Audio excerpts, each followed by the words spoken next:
ज्ञानम तेहम सविज्ञानम इदम वक्ष्याम शेषतया। दोस्तों, ये श्लोक भगवत गीता से है, जहाँ श्री कृष्ण अर्जुन को कहते हैं कि मैं तुम्हें वह ज्ञान और विज्ञान दूंगा जिसको जानने के बाद कुछ और जानना शेष नहीं रहेगा। दोस्तों, यह श्लोक बड़ी ही खूबसूरती से ब्रह्म ज्ञान के महत्व को समझाता है और ब्रह्म ज्ञान में रुचि रखने के महत्व को भी समझाता है। दोस्तों, गीता के इस श्लोक का सार अगर हम आधुनिक जगत में समझना चाहें, जब शायद हमारे पास भगवान श्री कृष्ण नहीं, लेकिन हमारे पास कई महापुरुषों द्वारा छोड़े गए साहित्य हैं, द्वारा छोड़े गए डायलॉग्स हैं, टॉक्स हैं, जिनके ज़रिए हम उस ज्ञान और विज्ञान का अध्ययन तो कर ही सकते हैं। तो दोस्तों, इसी बात के साथ मैं एक बार फिर से अपील करूंगा, ज़्यादा से ज़्यादा इन वीडियोस को सब्सक्राइब करें, लाइक करें, शेयर करें, वीडियोस को पूरा देखें। और दोस्तों, ये वीडियोस एक श्रृंखला में हैं जो शुरू से वीडियो नंबर 1 से शुरू होते हैं और उसी श्रृंखला में बढ़े आ रहे हैं। ये इंक्वायरी तभी डीपन होगी जब आप वीडियोस को पूरा देखेंगे और शुरू से देखेंगे। अभी मैं आपको YouTube पर जाकर वीडियोस को, पीछे के वीडियोस को आप कैसे देख सकते हैं और शुरुआत से वीडियोस को कैसे देख सकते हैं वो बताता हूँ। किसी YouTube वीडियो पर जाएं तो यहाँ पर आपको सब्सक्राइब का ऑप्शन दिखेगा, यहाँ से आप सब्सक्राइब कर सकते हैं। ये लाइक का आइकन है और यहाँ से आप अपने सर्कल में शेयर कर सकते हैं। अगर इस वीडियो से लिंक पिछले वीडियो में आपको जाना है तो यहाँ पे जो आई का आइकन बना है, आप यहाँ पर क्लिक करके इससे जो लिंक्ड वीडियो है उसमें जा सकते हैं। तो जैसे कि मैंने इस लिंक पर क्लिक किया और इससे लिंक्ड जो वीडियो, जो पिछला वाला वीडियो है, वो ये वीडियो है। और सबसे जो सही तरीका है इसको पूरी तरह फॉलो करने का, वो है चैनल के पेज पर जाना। चैनल के पेज पर जाने के लिए यहाँ जो चैनल का नाम आपको दिख रहा है, जिद्दू कृष्णमूर्ति विजडम अद्वैत वेदांत, यहाँ पर क्लिक करें। और यहाँ पर क्लिक करने के बाद सारे वीडियोस आप देख सकते हैं। तो अगर आप नीचे स्क्रॉल करेंगे तो पहला वीडियो यहाँ से शुरू होता है। तो नीचे स्क्रॉल करके पहले वीडियो से देखना प्रारंभ करें और स्क्रॉल अप करके आप अंतिम वीडियो तक जाएं। जैसा कि कहा कि ये सारी वीडियोस एक श्रृंखला में हैं और इनको पूरी तरह ग्रहण करने का सबसे अच्छा तरीका है कि वीडियोस को शुरू से देखें। या तो अगर आप शुरू से वीडियोस देख चुके हैं या किसी एक वीडियो को देखना चाहते हैं तो उससे लिंक उस वीडियो में जाकर जो आपको आई का आइकन दिखे वहाँ क्लिक करें। जैसे कि मैं इस वीडियो पर जाता हूँ और यहाँ पर नमस्कार दोस्तों, मुझे वो आई का आइकन दिखता है। इस आइकन पर जाकर इसके ठीक पहले का जो वीडियो है उस वीडियो में मैं जा सकता हूँ और ये वीडियो इस वीडियो के कंटिन्यूएशन में होगा। नमस्कार दोस्तों, स्वागत करता हूं आप सबका। दोस्तों, पिछले वीडियो में हमने बात की थी मिस्ट्री के नोशन की और इस मिस्ट्री में कैसे सहभागिता करें, कैसे पार्टिसिपेशन करें। हमने ये भी इंक्वायरी के ज़रिए समझा था कि अथॉरिटी से तो पार्टिसिपेशन नहीं हो सकता। तो दोस्तों, प्रयास करते हैं ये समझने की, इसमें इंक्वायर करने की कि पार्टिसिपेशन कैसे हो। तो दोस्तों, जैसे ये सवाल हम कॉन्फ्रंट करते हैं कि मिस्ट्री में पार्टिसिपेशन कैसे हो, तो जो सबसे पहली चीज़ आती है कि जो मिस्ट्री है या जिसे हम सत्य को ही हम मिस्ट्री कह रहे हैं, तो सत्य या मिस्ट्री और जहाँ पर हम हैं, हम कहते हैं वो रियलिटी है या माया है। तो और हम कहते हैं कि हमें मिस्ट्री में पार्टिसिपेट करना है, सत्य में पार्टिसिपेट करना है। तो कहीं ना कहीं एक भेद, एक सेपरेशन का बोध होता है सत्य में और रियलिटी में। सत्य में और माया में। और यही हम कहते भी आए हैं कि सत्य सब बिल्कुल ही अलग है माया से। जहां सत्य है वहां माया नहीं हो सकती, जहां माया है वहां सत्य नहीं हो सकता। तो सत्य या truth is something entirely different, उसकी एनर्जी भी एंटायरली डिफरेंट है। सत्य और माया का को एग्जिस्टेंस साथ में नहीं हो सकता, यह भी हमने कहा है। और अभी हम कह रहे हैं कि हमें पार्टिसिपेट करना है, तो कहीं ना कहीं यह सेपरेशन का बोध आ रहा है। तो दोस्तों, इसको समझना, इसमें थोड़ी सी इंक्वायरी हमें करनी पड़ेगी कि ये जो हम सेपरेशन का बोध आ रहा है, इसको हम कैसे डील करें। क्या ये अलग चीजें हैं, क्या ये सेपरेट हैं? तो सबसे पहले दोस्तों, इसको समझने के लिए हम रिकलेक्ट करेंगे कि हमने सेपरेटनेस क्या कहा था। जैसे कि मेरे सामने जो वृक्ष है आप मान ले, या मेरे सामने जो पर्वत है, मेरे सामने कुछ भी है, तो वो मुझसे अलग है। जो मेरे शरीर की बाहर की सृष्टि है वो मुझसे अलग है और वो सेपरेट है। वो सेपरेट है, इसीलिए वहां तक पहुंचने के लिए मुझे ऐसा लगता है कि मुझे समय लगा। और हमने एक बार किसी एक वीडियो में ये बात भी की थी कि ये जो सेपरेशन है, ये सेपरेशन की वजह से ही समय का बोध है। अब पल भर के लिए इमेजिन करें कि ये सारी सेपरेशन है ही नहीं, ये सारी चीजें एक जगह है, बिल्कुल एक जगह। तो क्या वहां समय हो सकता है दोस्तों? और दोस्तों, मॉडर्न एज में रहने का एक फायदा यह है कि मॉडर्न साइंस की डिस्कवरीज से कुछ ऐसे नोशंस आए हैं जिससे इन चीजों को समझने में सहायता मिल सकती है। तो ये नोशन एक नोशन जो शायद इसको समझने में हमारी मदद करे, वो है ब्लैक होल का नोशन। और ये साइंटिफिक बात है, तो इसमें कोई बहुत विवाद का भी स्कोप नहीं। तो हमने पिछले वीडियो में बात की थी कि ब्लैक होल क्या है, कि जब बहुत सारा मास एक जगह इकट्ठा हो जाए। तो जैसे हमने समझना चाहा कि क्या जब सारी चीजें एक ही जगह हो तो वहां क्या समय का बोध हो सकता है। तो शायद हम ऐसे इमेजिन ना कर पाए कि ये कैसे हो पाएगा, लेकिन साइंस ने हमें बताया है कि ब्लैक होल जैसी चीज है। और वो कब बनती है? जैसे तुलना के रूप में हमने बताया, जब आप समझ ले पृथ्वी का जो मास है उसको अगर मूंगफली के साइज में कंप्रेस कर दें, तब शायद ब्लैक होल का कोई नोशन आता है। तो जब हम ऐसा इमेजिनेशन करें कि सारी पृथ्वी एक मूंगफली के साइज में हो गई, तो सेपरेटनेस का क्या कोई भाव रहा? कम से कम हम तो उस सेपरेटनेस का अनुभव कर ही नहीं सकते। और शायद इसीलिए उस ब्लैक होल में साइंटिफिक थ्योरी यह है कि टाइम ब्रेक हो जाता है, जो हमने पहले बात भी की थी। अगेन, ये कोई लैबोरेटरी में प्रूवन चीज नहीं है, लेकिन मैथमेटिकली ये प्रूवन है कि मैथमेटिकली ये डिराइव्ड है। प्रूवन मैं क्या कहूं, मैथमेटिकल कंक्लूजन है कि टाइम का ब्रेकिंग हो जाएगा उधर। तो दोस्तों, क्या ये कमाल की बात नहीं कि यही अगर हम इंक्वायरी के जरिए पहुंचे तो ये बात साइकोलॉजिकली समझनी कोई बहुत कठिन नहीं लगती कि अगर सारी चीजें एक ही जगह हो तो फिर तो मुझे समय ही नहीं लगेगा कोई एक जगह से दूसरी, क्योंकि एक जगह दूसरी जगह का कॉन्सेप्ट ही खत्म हो गया फिर, क्योंकि सारी चीजें एक ही जगह है।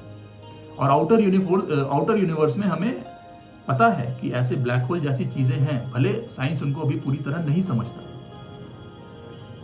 तो दोस्तों, ये एक पक्ष है और ये एक साइंटिफिक कॉन्सेप्ट का मैंने सहारा लिया।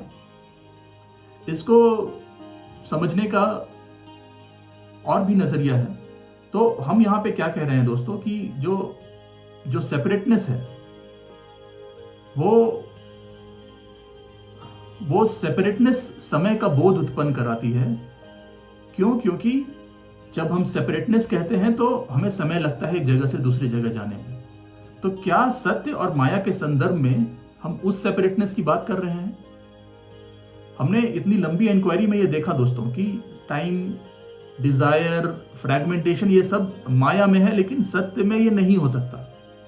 तो अगर हम कहें सत्य में टाइम नहीं है, तो अगर टाइम नहीं है तो मतलब कोई सेपरेशन भी नहीं है। तो क्या सत्य और माया असल में सेपरेट है? अब इसी को समझने का एक दूसरा नजरिया लेते हैं। हम ऐसा माने कि हम किसी एक ही घर में रहे हैं और हम उस घर से कभी बाहर निकले ही नहीं हैं। तो ऐसा तो नहीं है कि जो बाहर का स्पेस है वो एग्जिस्ट नहीं करता, हमें नहीं पता, हम उस घर में रहे हैं। तो अगर ये भी इमेजिन करने में दिक्कत हो रही हो दोस्तों, तो हम इतिहास में जाते हैं। जब साइंटिफिक डिस्कवरी नहीं हुई थी, हमें नहीं पता था आउटर स्पेस जैसी कोई चीज है, और पृथ्वी ही हमारे लिए सब कुछ थी। और पृथ्वी क्या, हमें समुद्र के बाहर क्या है वो तक नहीं पता था, जब बहुत सारे लैंड्स की, कंट्रीज की खोज नहीं हुई थी। तब शायद उस समय एक मिस्टीरियस सा नोशन होता हो कि भाई आकाश के बाहर क्या है, समुद्र के पार क्या है, और ये मिस्ट्री का नोशन जरूर उस समय रहा होगा। तभी तो हमने ये सारी चीजें खोज की, क्योंकि ये क्यूरियोसिटी रही शुरू से मानव में कि इसके बाहर क्या है, इसके बाहर क्या है। तो उस अवस्था में अगर हम मान लें कि ये क्यूरियोसिटी नहीं होती या हमें नहीं पता था, तो हम यही समझते थे कि सब कुछ पृथ्वी ही है, पृथ्वी से बाहर कुछ नहीं है। और उस समय की ऐसी बहुत सारी फिलॉसफीज भी थी जो यही मानती थी कि पृथ्वी ही सब कुछ है।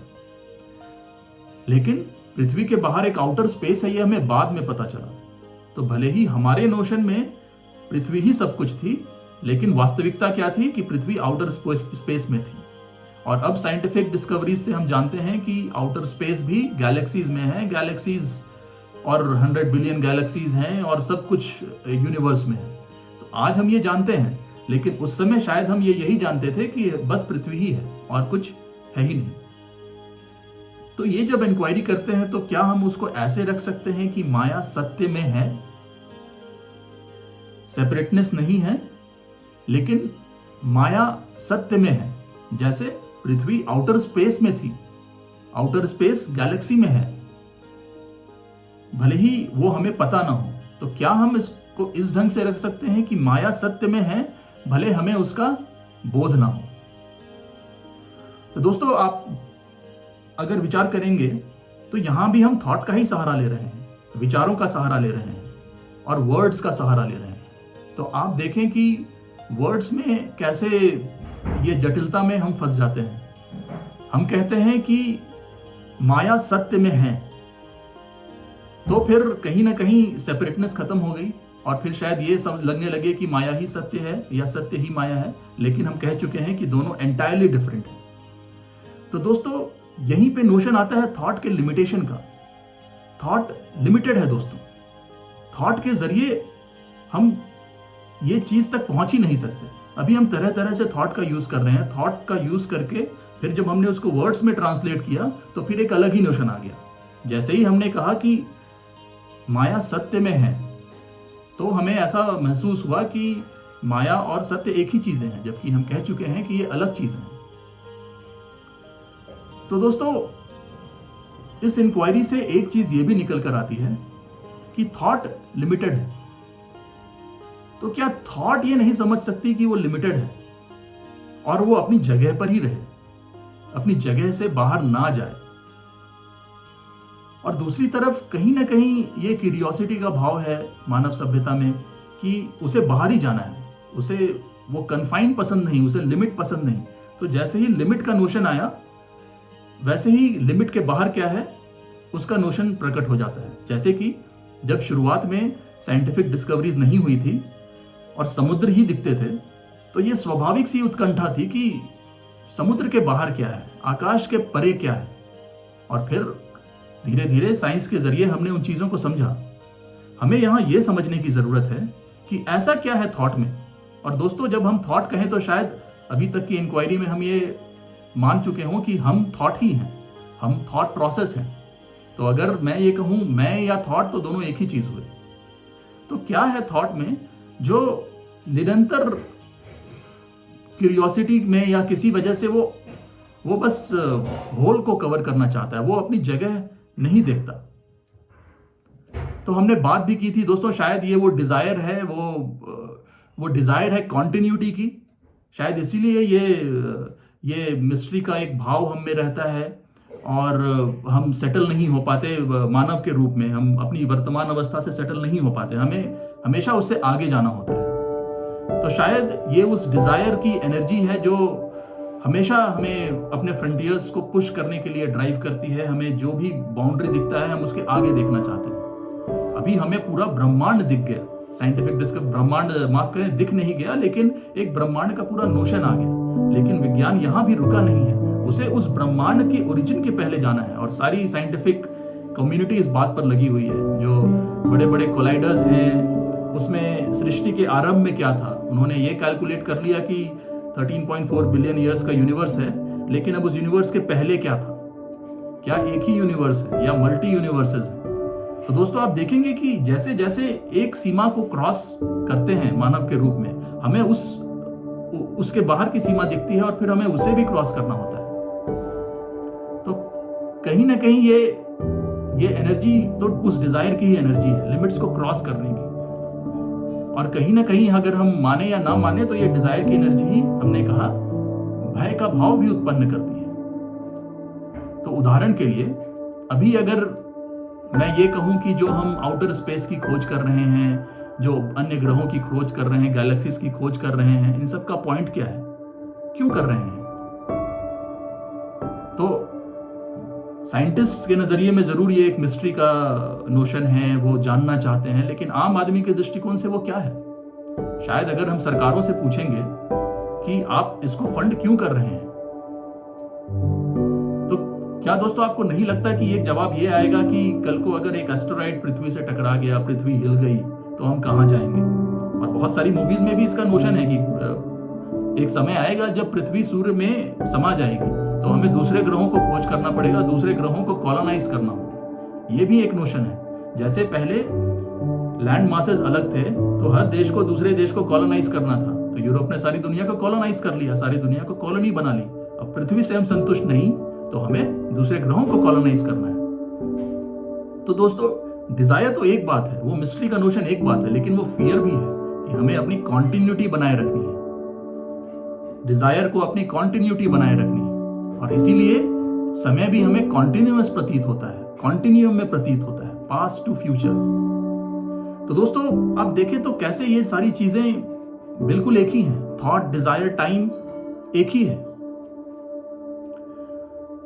तो दोस्तों इसमें जो मूल बात निकल कर आती है वो ये कि क्यों थॉट अपनी जगह नहीं देख सकता, अपनी सीमा नहीं पहचान सकता।